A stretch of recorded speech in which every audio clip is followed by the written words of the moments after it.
Hello everyone, and welcome back.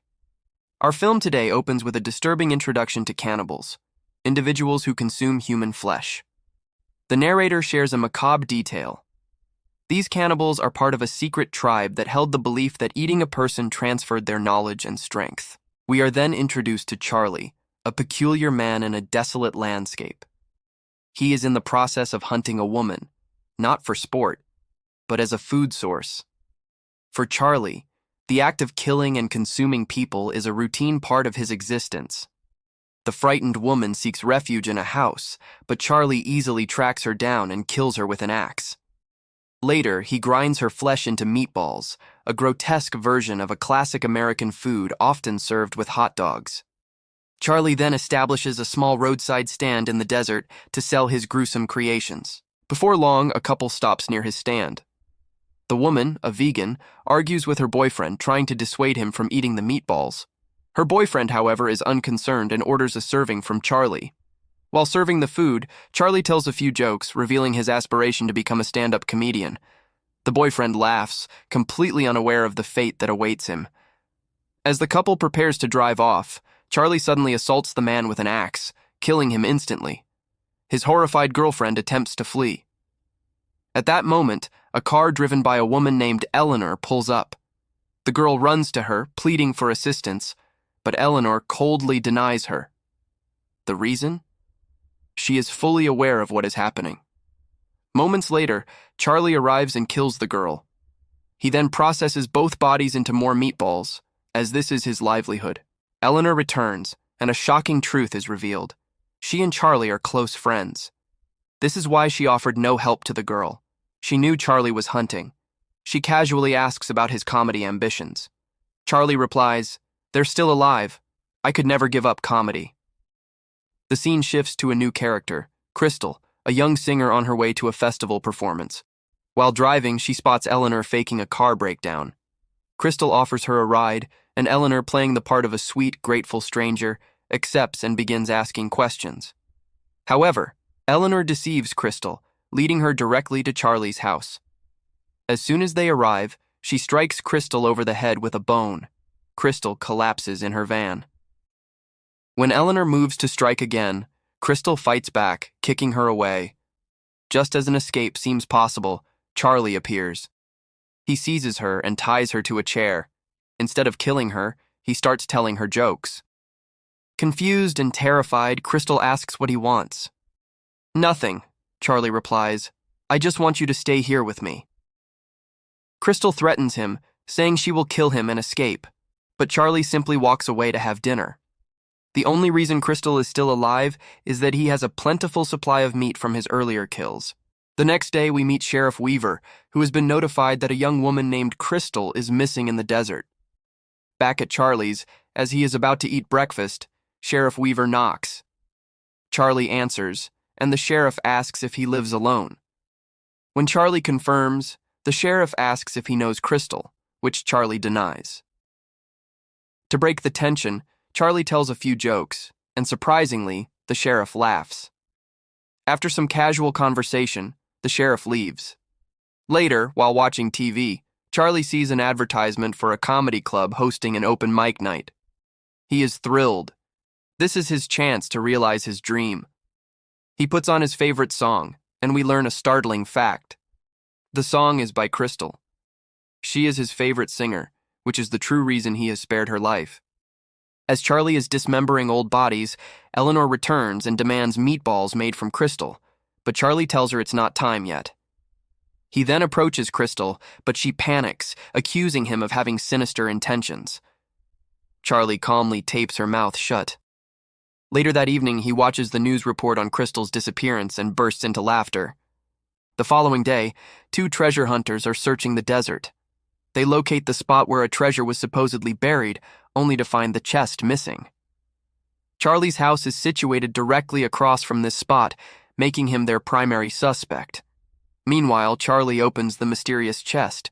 Its contents are not revealed, but Charlie mutters, "This thing's illegal," implying it's something dangerous. The treasure hunters decide to sneak into Charlie's house.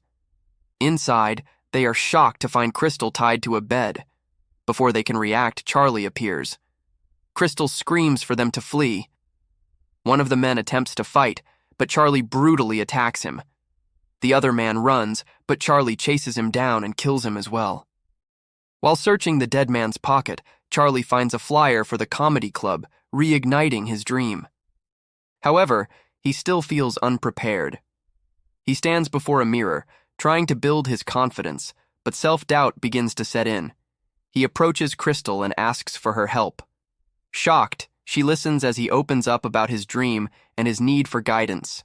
Sensing his vulnerability, Crystal encourages him, reminding him that performance is about taking risks.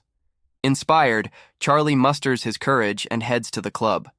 Before his set, Sheriff Weaver and Eleanor wish him luck. At the club, he meets the bartender, Bruce, who has him sign up. Charlie writes down his stage name, Cannibal Comedian. The club owner, Carrie, warms up the crowd with his own routine. Then it's Charlie's turn. He steps onto the stage, nervous but ready, and begins his dark, twisted set. To everyone's astonishment, the audience loves it. Even Carrie is in stitches. After the show, Carrie jokingly invites him back for the next week, suggesting he bring a dead body as a prop. Thrilled, Charlie returns home and tells Crystal about his success, thanking her for the motivation. The next day, he arrives at the club with an actual corpse in a bag.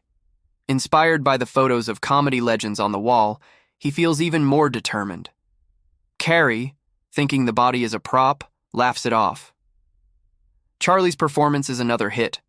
Soon, he starts gaining recognition as the Cannibal Comedian. Back home, to celebrate, he throws a party for Crystal, forcing her to eat human flesh. When she resists, he ties her back up. At a later show, a heckler in the audience disrupts the performances. When it's Charlie's turn, the man mocks him, even daring Charlie to eat him. After the show, the man insults Charlie's jokes. Enraged, Charlie murders the man and prepares new props for his next act. His following performance is even more successful. Afterward, Carrie notices a strange piece of skin in Charlie's bag. Charlie assures him it's a handmade fake. When Carrie asks how he comes up with his material, Charlie calmly states that he doesn't have to. He lives it.